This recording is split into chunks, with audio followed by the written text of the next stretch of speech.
Up Corner. 98.5 Prido Meeting Station. Selamat pagi Apmenia, selamat pagi Semarang, selamat pagi Indonesia.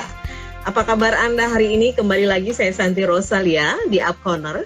Dan seperti yang sudah diinformasikan lewat sosial media dan juga tadi pagi kita sudah buka, bahwa hari ini kita akan berbincang-bincang dengan Kepala BKIPM Semarang untuk bagaimana kita memilih ikan yang layak untuk dikonsumsi atau ikan sehat dan bermutu di tengah pandemi ini.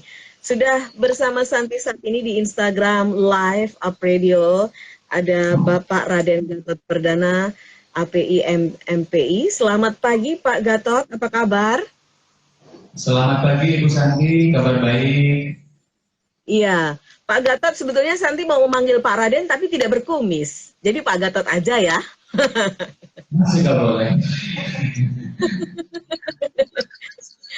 Baik, Pak Gatot. Ini kita tahu ya bahwa ikan itu memiliki kandungan-kandungan yang baik bagi tubuh ya. Ada gizi yang ada di situ, dalam ikan itu ada protein, vitamin, mineral, dan kalsium, dan lain-lain, lemak, dan lain-lain.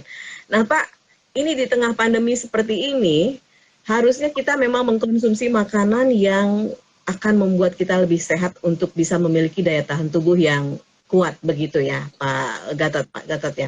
Nah, bagaimana ini Pak Gatot? Kita memiliki tip-tip khusus sebagai ibu-ibu terutama ya yang biasa harus menyediakan makanan sehat untuk keluarga. Kunci penting memilih ikan segar dan juga berkualitas, Pak. Baik, terima kasih Bu Santi. Selamat pagi Apmenia, selamat pagi semuanya. Senang sekali kami dari BKIPM Semarang bisa ikut bergabung dalam memberikan informasi dan edukasi terkait dengan ikan sehat dan bermutu.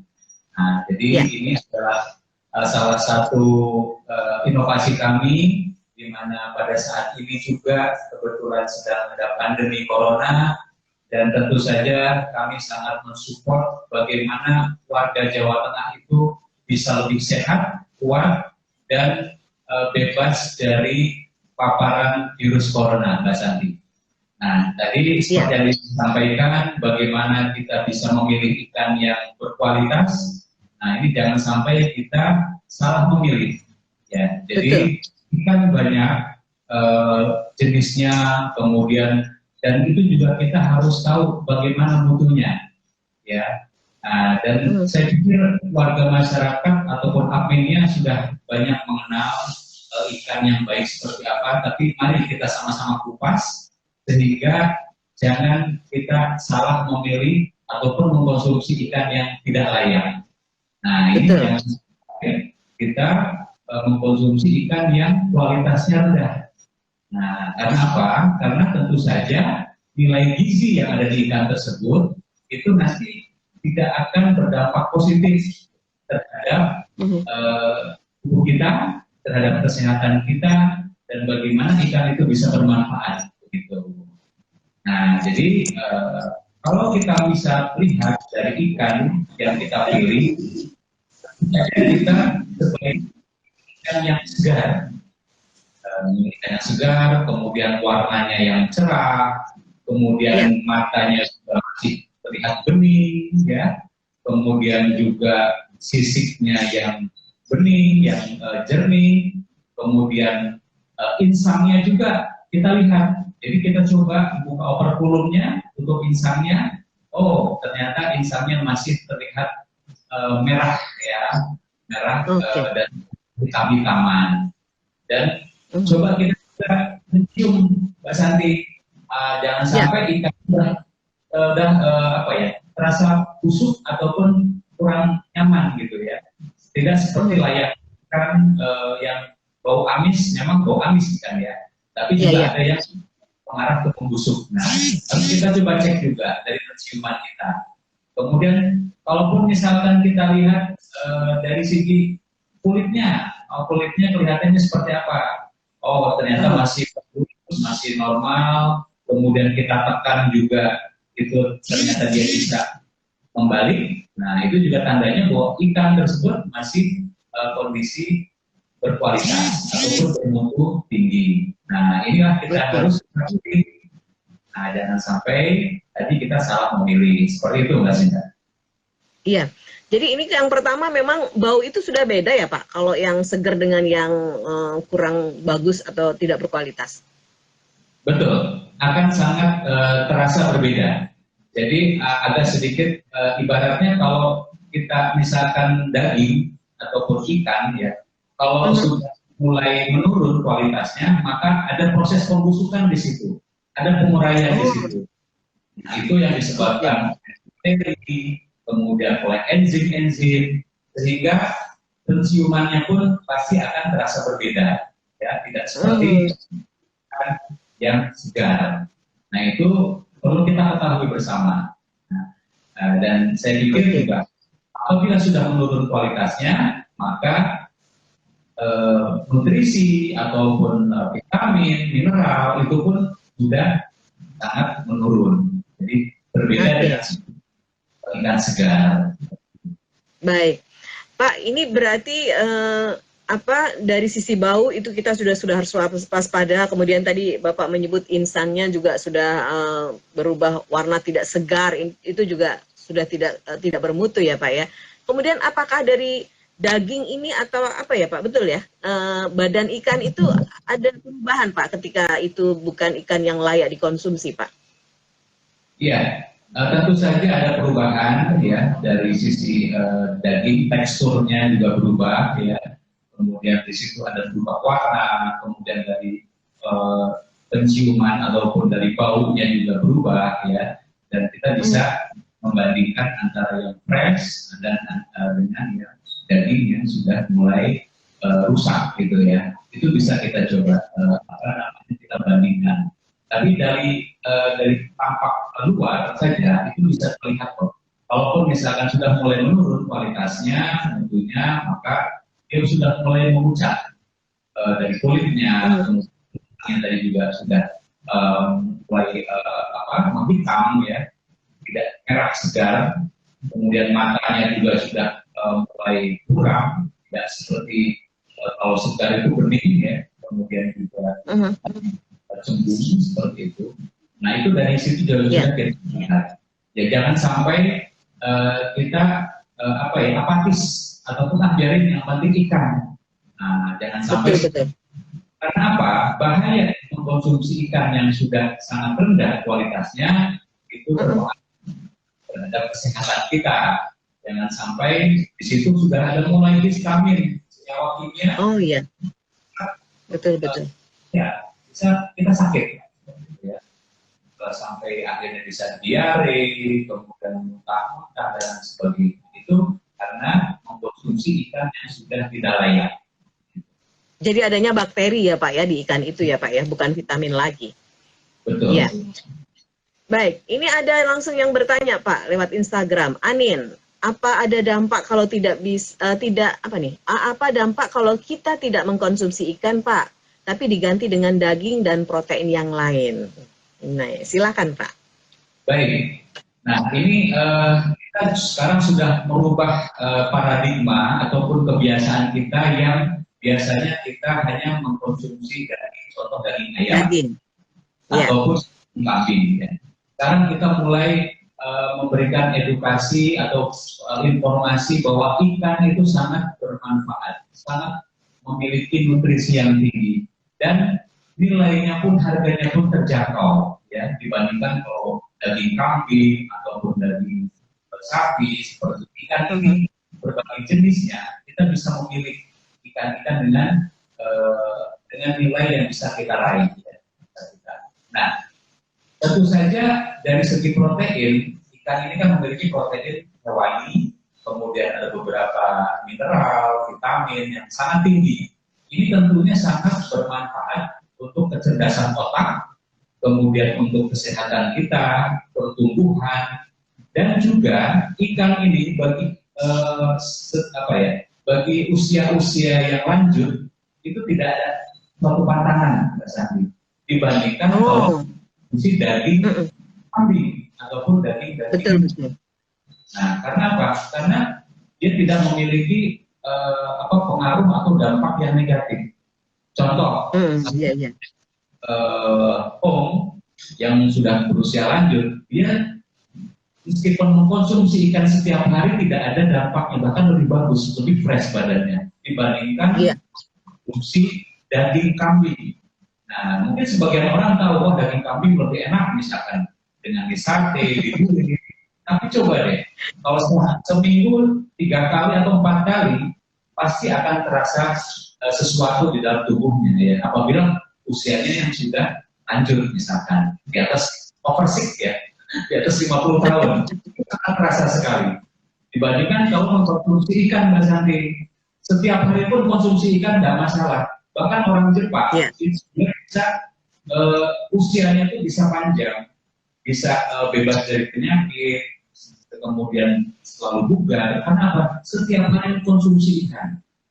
Ini manfaat. Dan saya pikir sekarang, ayo mari kita sama-sama makan ikan untuk menguatkan tubuh kita agar kita tetap sehat dibandingkan kalau kita mengkonsumsi yang biasanya daging ayam, apalagi ayamnya ayam pemgemuk ya, yang digemukan,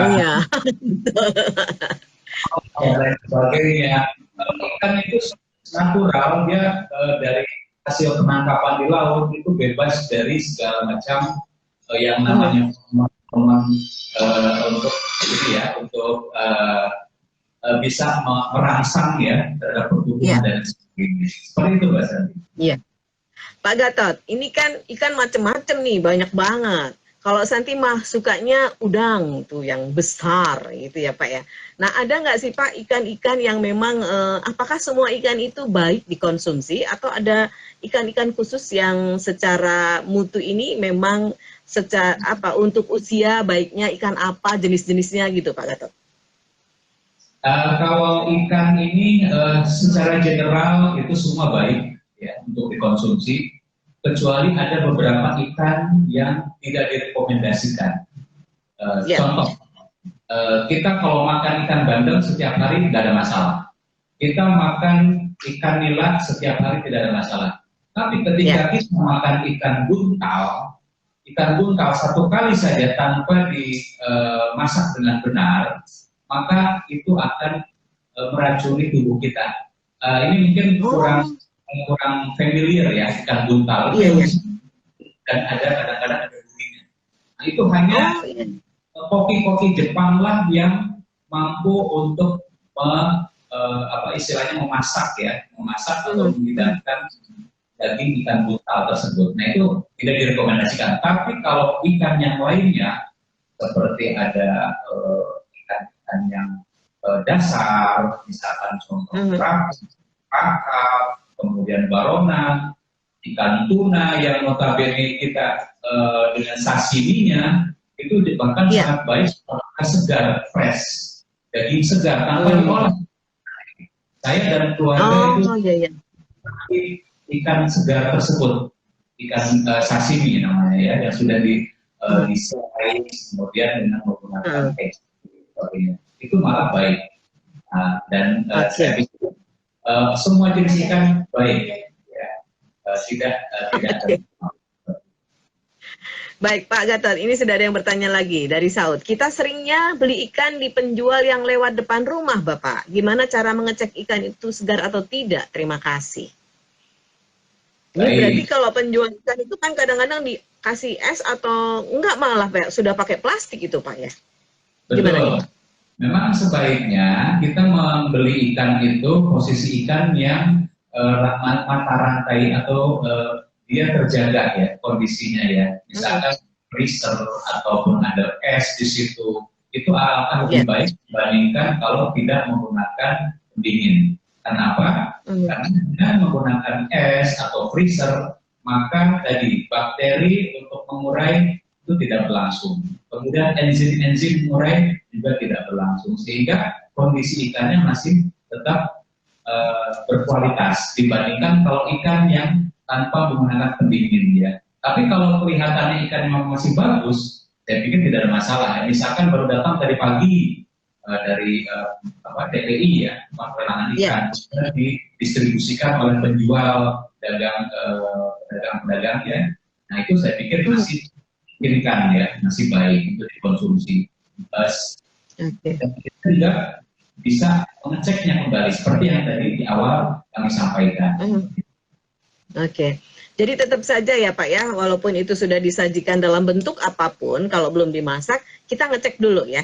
Dari matanya, insangnya, kemudian tadi badannya atau daging ikan itu sendiri ya. Jadi masih bisa terus kita memilih agar makanan atau ikan yang kita konsumsi betul-betul layak dikonsumsi.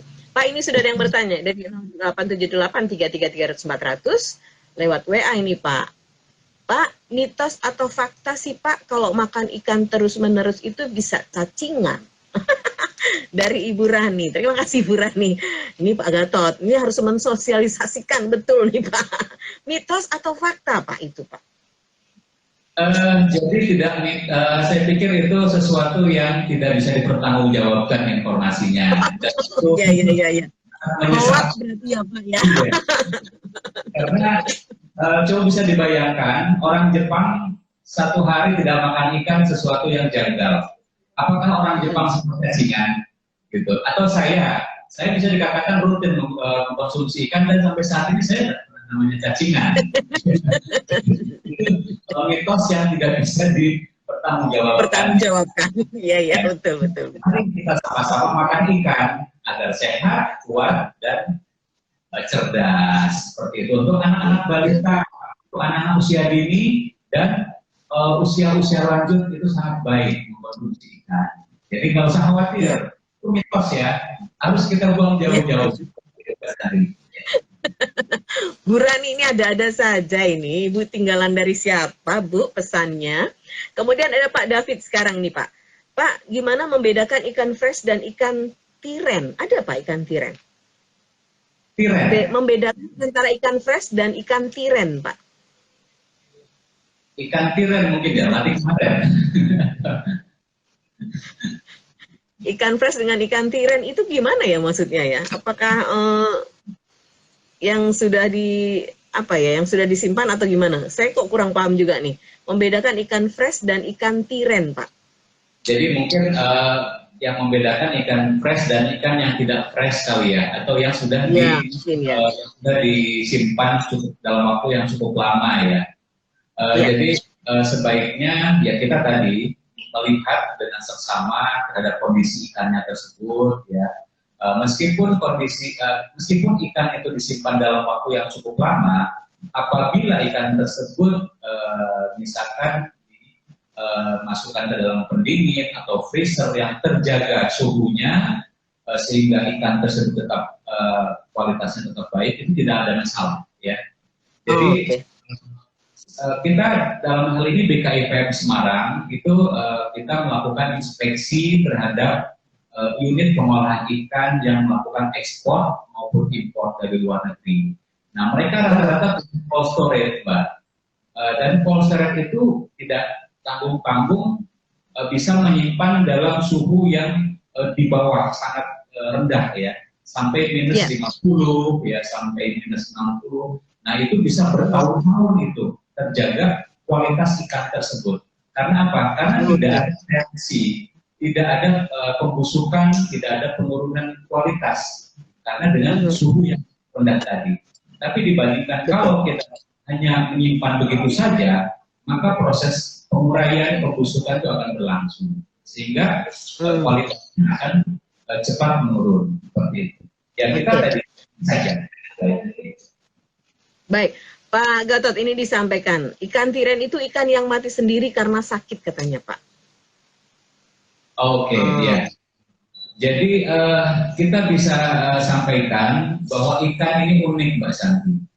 Ikan ini unik kenapa? Meskipun dia tidak ada namanya bangkai ikan, ya. Meskipun dia itu masih atau mati seminggu yang lalu, itu bukan namanya bangkai ikan, tapi ikan saja kan. Ikan. Cuma kita melihat apakah ikan itu layak atau tidak dikonsumsi kan begitu. Ya. Tentunya kita harus jeli dalam hal ini untuk bisa melihat apakah ikan tersebut masih baik atau tidak seperti itu. Nah, terus tadi dengan edukasi yang baik, kemudian informasi yang jelas, maka kita bisa memilah ikan yang memang layak dikonsumsi. Iya, baik. Jadi memang saya nggak pernah dengar ya Pak, mau beli bangkai ikan kan nggak ada. Emang yang dibeli sudah mati ikannya gitu ya Pak ya. Nah, Pak Gatot, kalau tadi dari BKIPM sendiri kan meneliti atau mengendalikan mutu untuk ekspor juga Pak. Nah, sebaiknya Pak, berapa waktu lama sih Pak kita menyimpan ikan di freezer rumahan ya? Karena kita udah belanja gitu ya. Kemudian kita mau masak besok-besok. Nah, itu idealnya berapa waktu Pak kita dengan suhu freezer yang standar ya di rumahan itu Pak, menyimpan ikan Pak?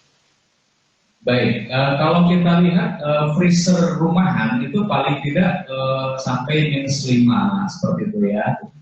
Dan itu sebenarnya kondisi di mana ikan tersebut juga bisa mengalami penurunan ya.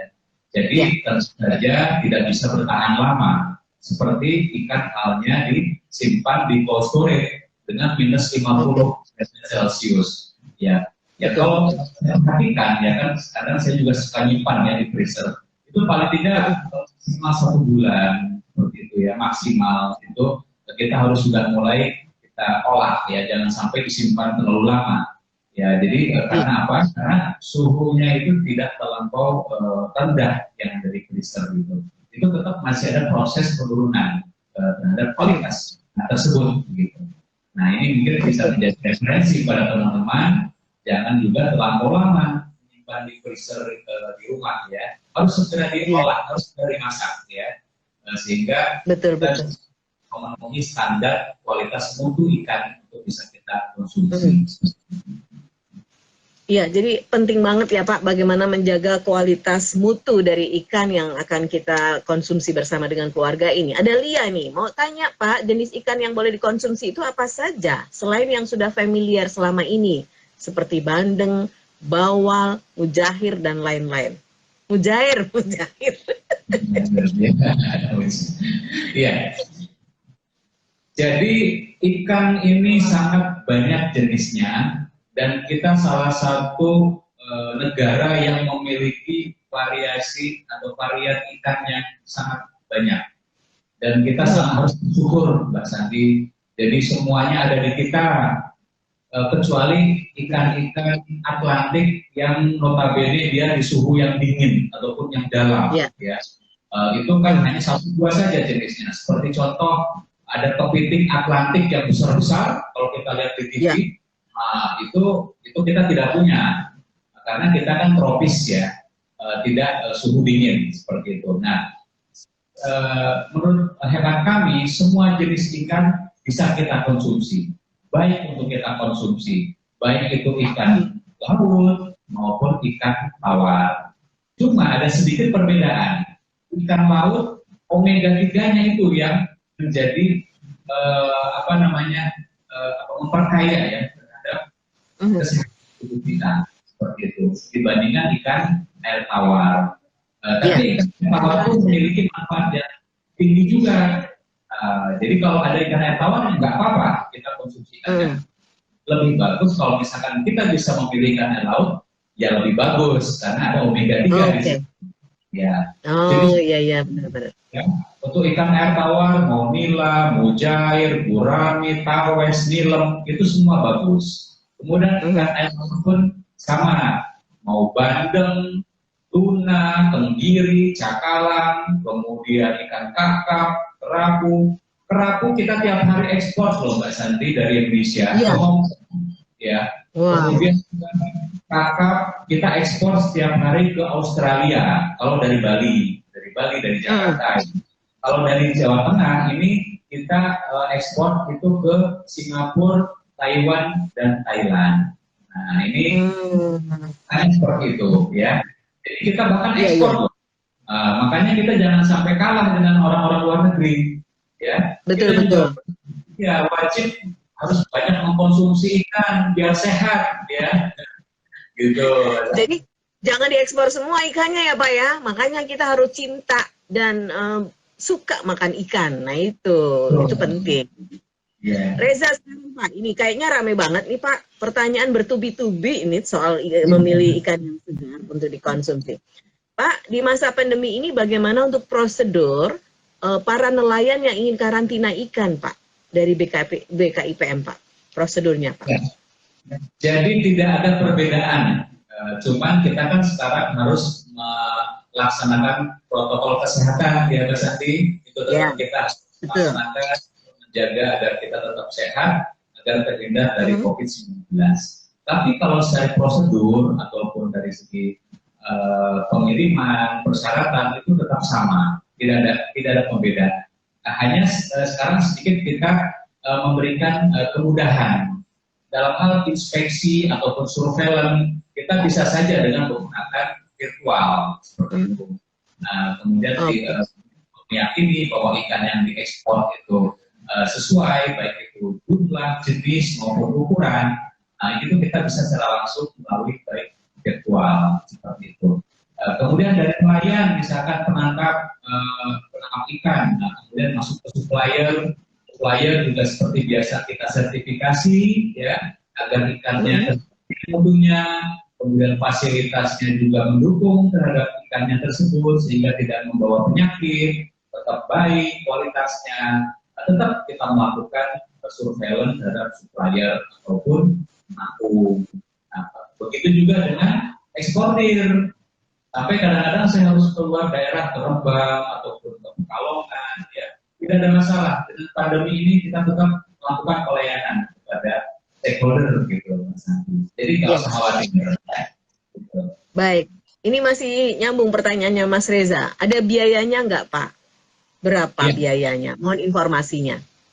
Baik, jadi dalam hal ini kita melakukan inspeksi, surveillance itu tanpa biaya. Itu dari anggaran pemerintah pusat, dari anggaran pemerintah, dari negara. Nah, apabila eksportir akan melakukan ekspor komoditi perikanan, itu ada yang namanya penerimaan negara bukan pajak. Nah, itu ada semacam imbalan jasanya, tapi itu sesuai dengan PP 75, ya, peraturan pemerintah 75 tentang imbalan jasa terkait dengan kekarantinaan. Ada, dan itu tidak mahal, ya, itu pun distorkan ke negara.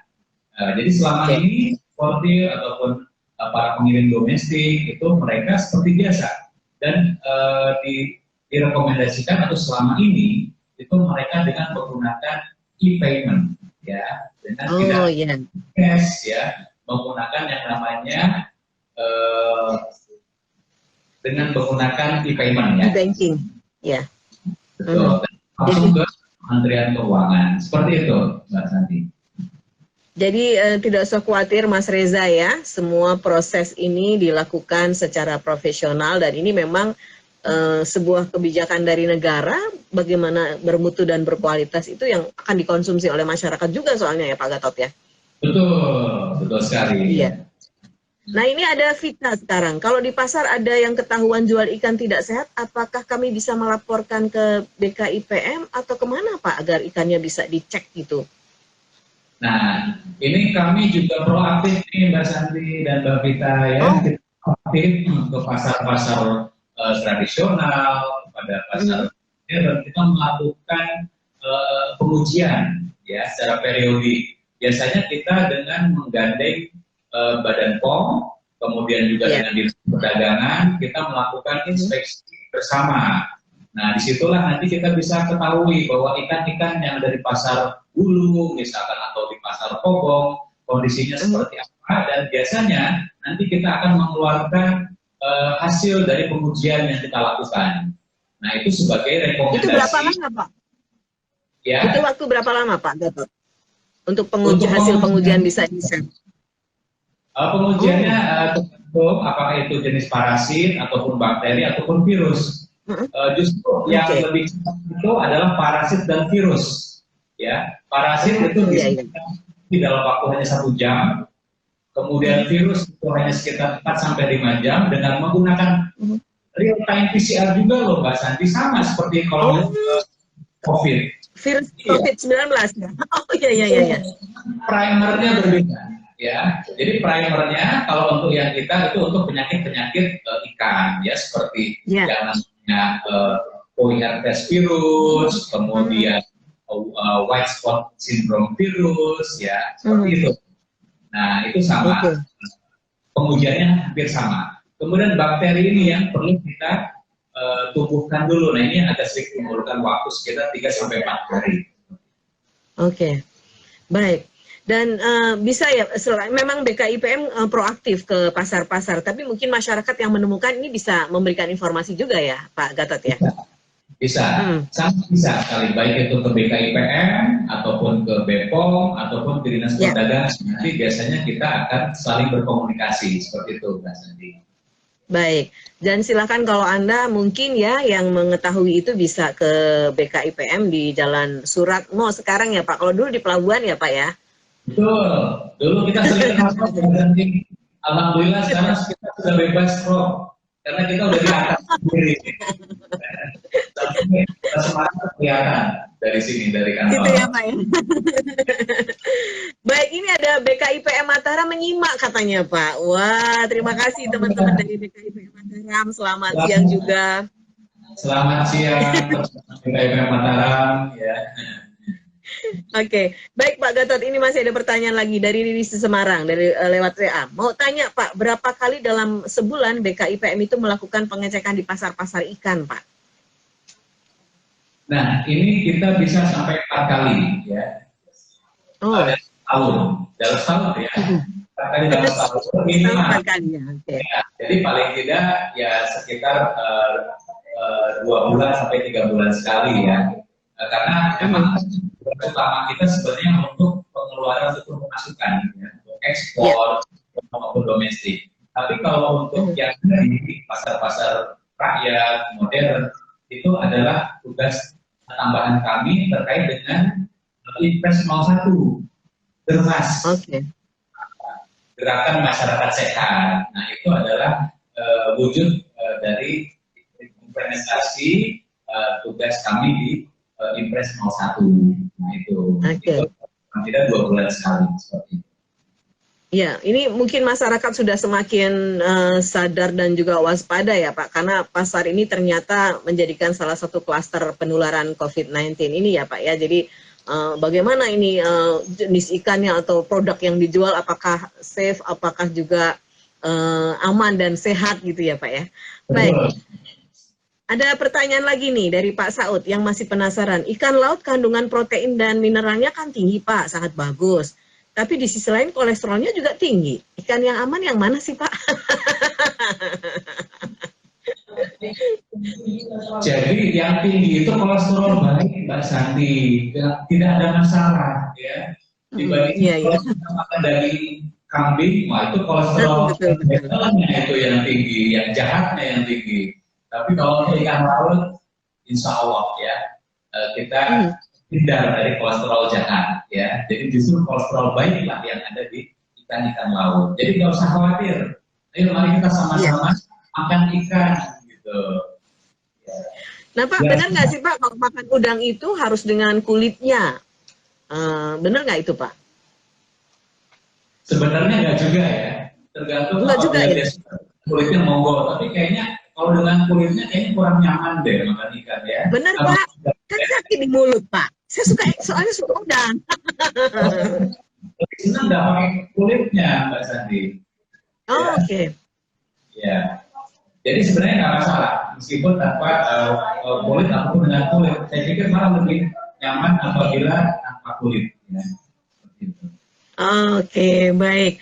Baik Pak Gatot. Kita rasanya pengen ngobrol panjang sebetulnya ya Pak, tapi karena waktu itu harus dibatasi lewat Instagram Live, kita harus segera memberikan satu catatan penting untuk Apmenia dan juga masyarakat dimanapun berada yang saat ini sedang mendengarkan live streaming juga, apradio.id, dan juga menyimak Instagram Live kita Pak. Makan ikan sehat dan bermutu di tengah pandemi, ini bagaimana cara mengetahuinya sebagai conclusion terakhir dan pesan apa yang ingin Bapak sampaikan kepada masyarakat Pak Gatot? Silakan. Jadi para Apmenia ataupun warga Jawa Tengah maupun warga Indonesia, mari kita makan ikan yang sehat dan bermutu untuk menghindari COVID-19 karena kita ketahui bahwa ikan bukan merupakan inang ataupun carrier pembawa dari COVID-19. Dan ikan ini tentunya juga sangat memiliki nutrisi yang tinggi, nilai gizi yang tinggi, di mana vitamin, mineral itu sangat dibutuhkan oleh tubuh kita. Jadi bagi baik itu usia dini, kemudian lansia, itu mari kita sama-sama makan ikan agar kita bisa lebih sehat, kuat, dan untuk anak-anak usia dini bisa cerdas. Jadi seperti itu. Dan tentunya kami dari BKIPM Semarang menghimbau kepada semua masyarakat dengan makin sehat, makan ikan sehat dan tertentu, ayo kita makan sehat. Demikian Mbak Santi. Ya, baik. Demikian kita sudah berbincang dengan Bapak Raden Gatot Perdana, API MMPI. Beliau adalah Kepala BKIPM Semarang. Balai Karantina Ikan Pengendalian Mutu dan Keamanan Hasil Perikanan di Semarang, gitu ya Pak ya? Betul. Ya. Mudah-mudahan ini bisa memberikan manfaat kepada masyarakat bagaimana memilih ikan yang segar dan juga berkualitas, sehingga apa yang kita harapkan dari mengkonsumsi ikan itu betul-betul kita dapatkan, dan kita juga bisa memiliki stamina tubuh yang lebih kuat lagi. Pak Gatot, terima kasih Pak Gatot. Semangat terus ya Pak. Sehat terus. Salam sehat dan mengkonsumsi ikan yang sehat dan bermutu. Ayo kita sama-sama makan ikan sehingga kita sehat, kuat, dan terbebas dari COVID-19. Ya, terima kasih Pak Gatot. Sampai ketemu lagi. Salam buat teman-teman di BKIPM yang lain. Terima kasih. Terima kasih. Selamat siang. Ya, selamat Baik, siang. demikian tadi kita sudah berbincang di Up Corner bersama dengan Bapak Raden Gatot Perdana API MMPI. Beliau adalah Kepala BKIPM Semarang. Saya Santi Rosala. Terima kasih. Selamat siang untuk Anda dari Up Radio. Disiarkan langsung dari Menara Universitas PGRI. Up Radio. Jalan Sidodadi Timur, nomor 24 Semarang. Inilah 98.5 FM. Up Radio, the Meaning Station.